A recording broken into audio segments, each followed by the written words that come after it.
తూర్పుగోదావరి జిల్లా BJP OBC Morcha జిల్లా అధ్యక్షుడు కాలిపు సత్యసాయిరాం ఆధ్వర్యంలో ప్రధాని నరేంద్ర మోడీ బీసీ కాదని రాహుల్ గాంధీ చేసిన అనుచిత వ్యాఖ్యలను నిరసిస్తూ పెద్ద ఎత్తున బీజేపీ నాయకులు ఆయన దిష్టిబొమ్మ దహనం చేశారు. తక్షణం రాహుల్ గాంధీ ప్రధాని మోడీకి క్షమాపణ చెప్పాలని డిమాండ్ చేశారు.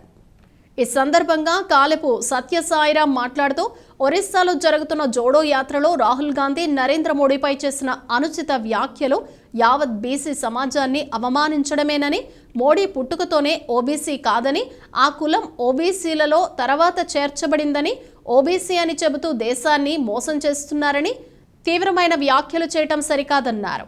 ఈ వ్యాఖ్యలు బీసీ సమాజం రాజ్యాంగంపై రాహుల్కి ఉన్న చులకన భావం తెలియజేస్తున్నాయని, రాహుల్కి ఉన్న అవగాహన రాహిత్యాన్ని చూపిస్తోందని, నరేంద్ర మోడీ ఒక బీసీ సమాజం నుండి వచ్చి ఈ దేశాన్ని అద్భుతంగా పాలిస్తూ ఉంటే నెహ్రూ కుటుంబం జీర్ణించుకోలేకపోతోందని విమర్శించారు.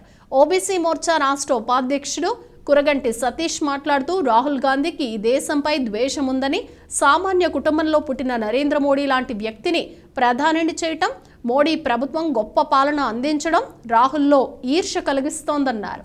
బీజేపీ రాష్ట్ర కార్యవర్గ సభ్యులు అడబాల రామకృష్ణ, జిల్లా సంయోజక పడాల నాగరాజు, యువ మోర్చా జిల్లా అధ్యక్షుడు కందికొండ రమేష్, మన్నెం శ్రీనివాస్, పిల్లాడి రుద్రయ్య, మట్ట నాగబాబు, రత్నారెడ్డి, రుత్తుల చిన్నబాబు, వీర వీరాంజనేయులు, డాక్టర్ అనురాధ, అధికారి లక్ష్మి, పైబోయిన సురేంద్ర, చాగంటి నరసింహారావు, చింతపల్లి సతీష్, కొల్ల శ్రీనివాస్, పాతూరి రవిశంకర్, కండవెల్లి సాయి శంకర బాలు, మువ్వల మహేష్, గణేష్ రెడ్డి, బండి సత్యప్రసాద్, తంగెళ్ల శ్రీనివాస్, మల్లిడి శ్రీనివాస్ రెడ్డి తదితరులు పాల్గొన్నారు.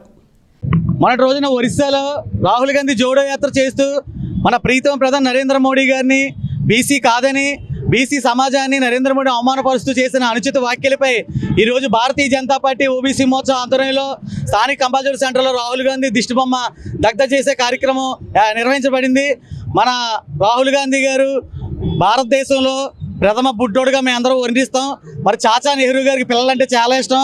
అంత వయసు వచ్చినా సరే చిన్నపిల్లల్లాగే ఉండిపోయిన రాహుల్ గాంధీ నరేంద్ర మోడీ పరిపాలన చూసి ఏ రకంగా విమర్శించడానికి ఏ అంశాలు లేక నరేంద్ర మోడీ గారి కులం పైన బీసీల పట్ల అవమానంగా మాట్లాడడం ఓబీసీ మోర్చా తీవ్రంగా ఖండిస్తుంది. నరేంద్ర మోడీ సంక్షేమం, నరేంద్ర పాలన చూసి వారవలేక ఏ రకమైన విమర్శలు చేయాలి, ఏ రకంగా ఆయన అవమానపరచాలని వెతుక్కుంటుంటే ఏ అంశం దొరక్క ఈ కులం పేరు పట్టుకొని వెంపర్లాడుతున్న ఈ రాహుల్ గాంధీ వెంటనే నరేంద్ర మోడీ గారికి, బీసీ సమాజానికి క్షమాపణ చెప్పాలి. ఈ దేశంలో ఎందుకు పనికిరానటువంటి వ్యక్తి రాహుల్ గాంధీ నరేంద్ర మోడీ గారికి వచ్చే ఆదరణ చూడలేక ఆయన ఒక బీసీ అవ్వడం, ఈ దేశంలో ఆయన ప్రధానమంత్రి అయిన తర్వాత 27 మంది బలహీన వర్గాలని మంత్రుల కింద ఏర్పాటు చేయడం వారవలేక రేపు మళ్ళీ 2024లో కూడా నరేంద్ర మోడీ గారి ప్రభుత్వమే వస్తుందని మొత్తం దేశమంతా కూడా చెప్పుకుంటున్న సందర్భంలో వీళ్ళు ఎలాగ అధికారంలోకి రాలేమని, వారు బీసీ కాదని చెప్పాలనే ఒక దురాలోచనతో రాహుల్ గాంధీ గారు ప్రయత్నం చేశారు. అయ్యా రాహుల్ గాంధీ గారు, ఇప్పటికే ప్రజలు మీకు బుద్ధి చెప్పారు. ఎప్పటికీ కూడా ఈ దేశంలో మీకు అవకాశం ఉండదు. ఇంకా మీరు ఇటువంటి దిగజారుడు వ్యాఖ్యలు చేస్తే మాత్రం భారతీయ జనతా పార్టీ కార్యకర్తలు ఎక్కడా ఊరుకునే పరిస్థితి ఉండదు. ఈవేళ దేశంలో బలహీన వర్గాలు 55% పైసలు కొన్నారు. అటువంటి వర్గాలకి నరేంద్ర మోడీ గారిని దూరం చేద్దామని మీరు అనుకుంటే ఎట్టి పరిస్థితుల్లో మీ వల్ల కాదు.